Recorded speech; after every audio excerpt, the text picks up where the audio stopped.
اے بزم عصر حاضر و احکام دین کی، قرآن حدیث پاک کی اس میں ہے روشنی، ہوگا حصول فہم طریق محمدی، علم و شعور و فقہ و فراست اور آگہی ہے بزم عصر۔ بسم اللہ الرحمن الرحیم۔ الحمدللہ فی الارض والسماء والصلاة والسلام علی اکرم الکرماء وعلی آلہ وصحبہ والائمۃ والعلماء، اما بعد۔ معزز ناظرین و سامعین، آج ایک مرتبہ پھر پروگرام عصر حاضر اور احکام دین لے کر ہم آپ کی خدمت میں حاضر ہیں۔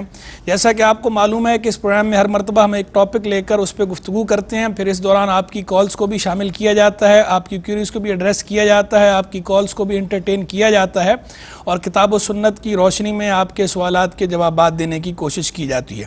تو جیسا کہ آپ کو معلوم ہے کہ ہمارے اس پروگرام میں ٹاپک چل رہا تھا حج کا، تو آج بھی اسی سلسلے کو ہم آگے بڑھائیں گے اور آج ہم انشاءاللہ گفتگو کریں گے حج کے طریقے پر کہ حج کا آسان طریقہ مختصر اور عام فہم انداز میں بیان کرنے کی کوشش کی جائے گی انشاءاللہ۔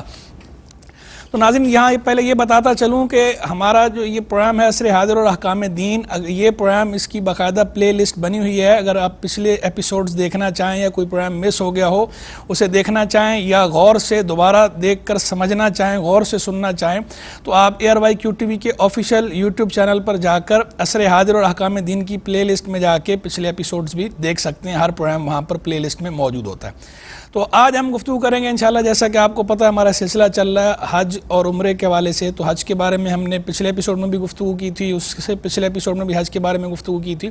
تو آج ہم حج کے طریقے کے بارے میں گفتگو کریں گے انشاءاللہ کہ حج کا آسان اور مختصر طریقہ۔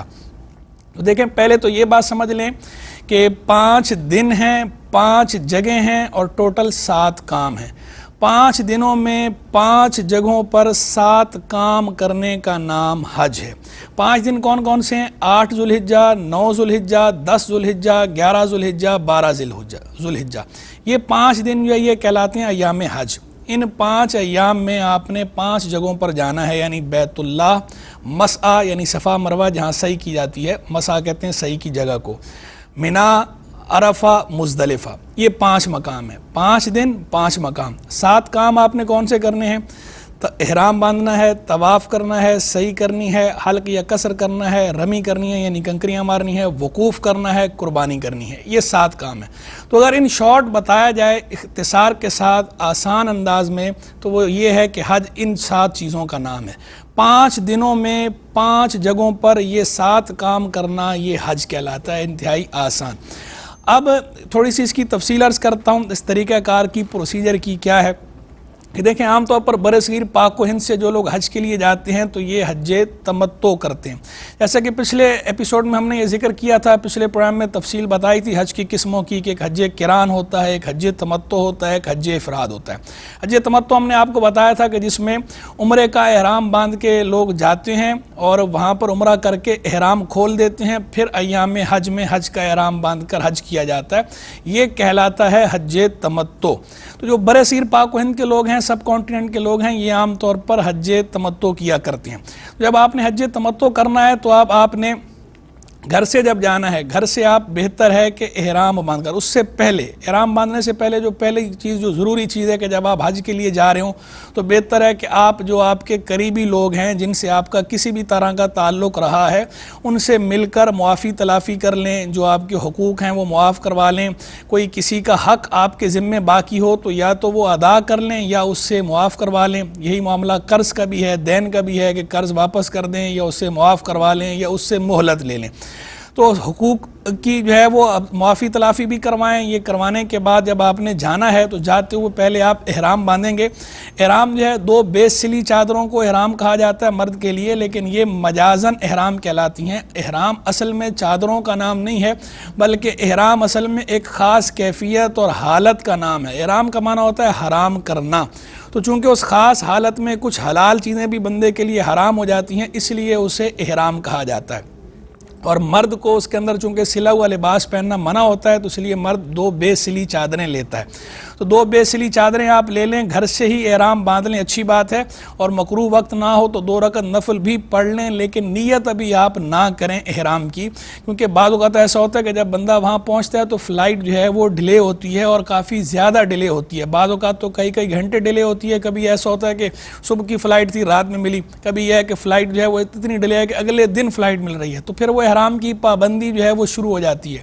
تو اس لیے بہتر یہ ہے کہ ابھی آپ جو ہے وہ گھر سے چادریں تو پہن لیں احرام کی بے سلی اور نفل بھی پڑھ لیں, لیکن ابھی آپ احرام کی نیت نہ کریں, بلکہ احرام کی نیت آپ اس وقت کریں جب آپ جہاز میں بیٹھ جائیں اور آپ کا جہاز جب اڑان بھرے اور ہوا میں سٹیبل ہو جائے اس وقت آپ احرام کی نیت کر لیں. اصل تو یہ ہے کہ میقات جو ہے وہ مقامات کہ جن سے بغیر احرام کے گزرنا, جو مکہ مکرمہ جا رہا ہو اسے بغیر احرام کے میقات سے گزرنا ممنوع ہے, تجاوز نہیں کر سکتا. اس کی تفصیلات بھی ہم پہلے بتا چکے ہیں. تو میقات سے پہلے احرام کی نیت کرنا یا احرام کی حالت اختیار کرنا اور مرد کو 2 بے سلی چادریں پہن لینا اور احرام کی پابندیاں شروع کر دینا یہ ضروری ہے.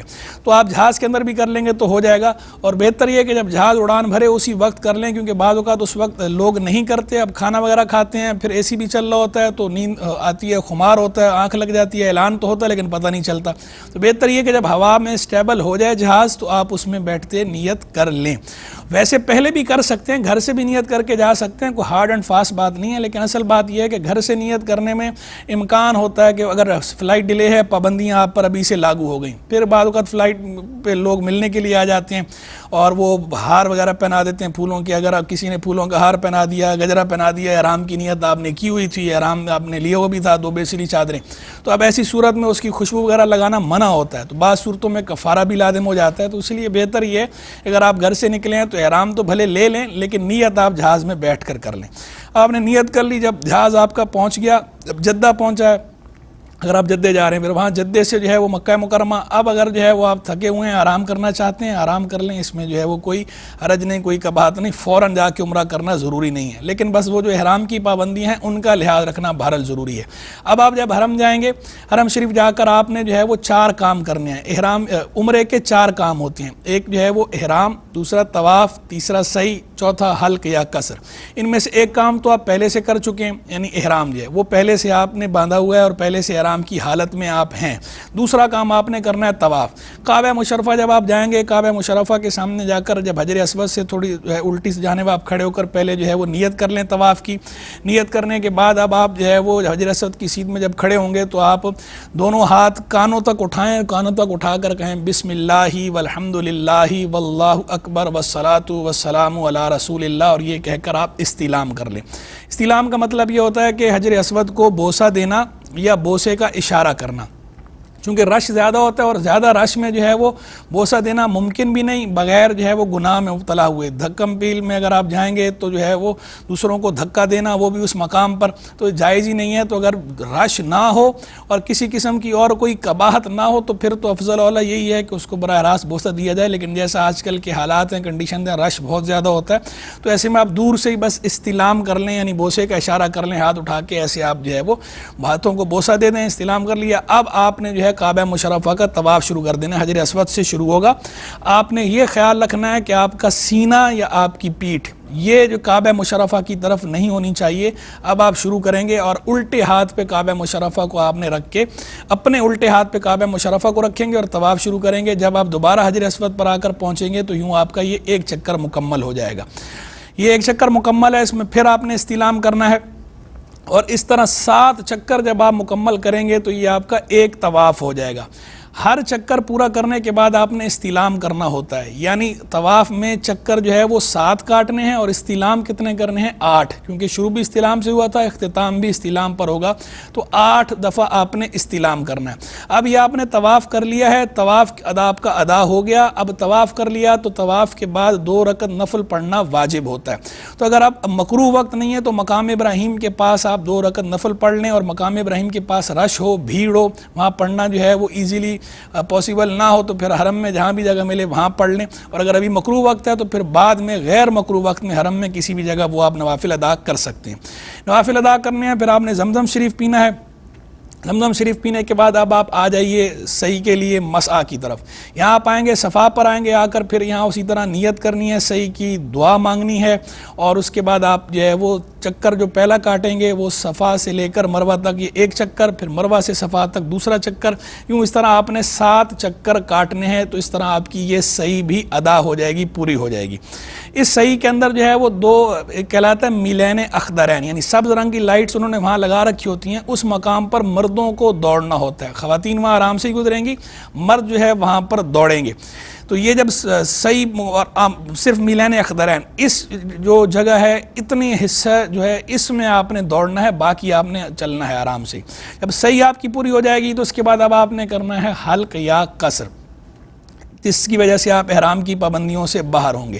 حلق کا معنی ہوتا ہے پورا سر منڈانا, قصر کا معنی ہوتا ہے پورے سر یا کم از کم چوتھائی سر کے بالوں کا 1 پورے کی مقدار کاٹنا.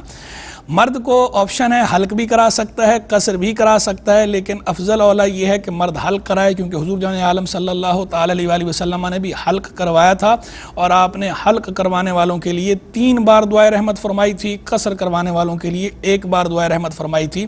تو افضل اولا یہی ہے کہ مرد حلق کروا لے, لیکن اگر کوئی قصر بھی کرواتا ہے تو بہرحال کام ہو جائے گا اور احرام کی پابندی سے بندہ باہر آ جائے گا. خواتین کے لیے قصر متعین ہے, چونکہ انہیں حلق ممنوع ہے, وہ قصر کریں گی.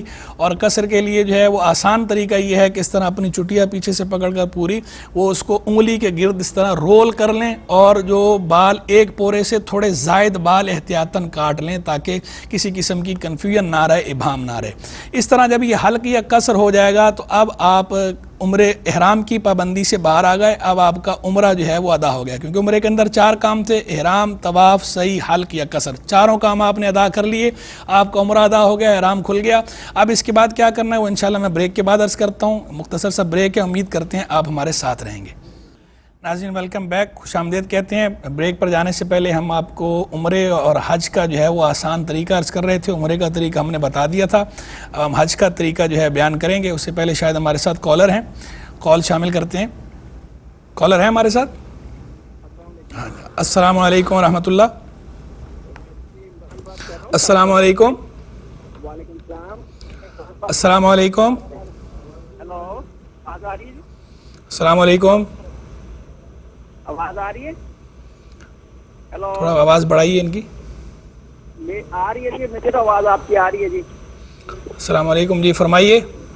میں یہ پوچھنا چاہ رہا تھا, یہ جو نقلی بال لگواتے ہیں اسلام میں, اس کے بارے میں کیا حکم ہے؟ ٹھیک ہے, عرض کرتا ہوں. نقلی بال لگوانے کو جی ناظرین, تو میں گزارش کر رہا تھا, عمرے کا طریقہ بتا دیا تھا میں نے, اور احرام کا, عمرے کے 4 کام بتائے تھے کہ عمرے کے اندر 4 کام ہوتے ہیں, احرام, طواف, سعی اور حلق یا قصر. احرام کی تفصیلات میں نے تھوڑی سی ذکر کر دی تھی مرد کے حوالے سے. خاتون کے حوالے سے بھی کچھ بات بتا دیتا ہوں کہ احرام کے اندر اس طرح مرد کو سلا ہوا لباس پہننا منع ہوتا ہے, خاتون کو منع نہیں ہوتا. خاتون نے سلا ہوا لباس پہننا ہوتا ہے, اور خاتون کا الگ سے کوئی احرام نہیں ہوتا. یہ جو بعض کا اسکارف وغیرہ ملتے ہیں بازاروں میں, مارکیٹ کے اندر اویلیبل ہوتے ہیں کہ جناب یہ خواتین کا احرام ہے, تو خواتین کا ایسا کوئی احرام نہیں ہے. وہ جو نارمل کپڑے پہنتی ہیں وہی کپڑے جو ہے وہ ان کا احرام ہے. احرام کی وہ نیت کر لیں گی تو, لیکن کوئی اگر اسکارف وغیرہ بھی اس طرح لے لیتا ہے بازار سے اور اس کو بھی احرام کے نام پر استعمال کر لیتا ہے تو اس کی بھی گنجائش ہے, وہ بھی کوئی منع نہیں ہے, ناجائز نہیں ہے. لیکن الگ سے کوئی ان کے لیے متعین نہیں ہے کوئی خاص قسم کا اسکارف جو ہے, وہ نارمل جو کپڑے پہنتی ہیں وہ ان کا احرام ہے.